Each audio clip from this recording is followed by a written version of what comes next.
You ask Tiger to solve. This deals with linear equations with one unknown. The final result is y equals 5/2. Let's solve it step by step. Simplify the expression.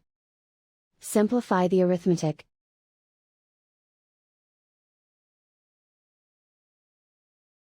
Expand the parentheses. Multiply the coefficients. Simplify the arithmetic. Swap sides.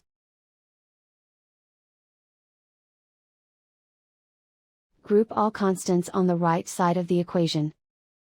Subtract 2 from both sides.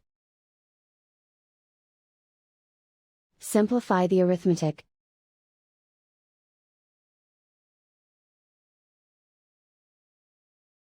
Isolate the y. Divide both sides by 4. Simplify the fraction.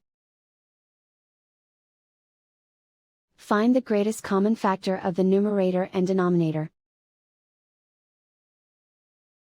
Factor out and cancel the greatest common factor. And so the final result is y equals 5/2.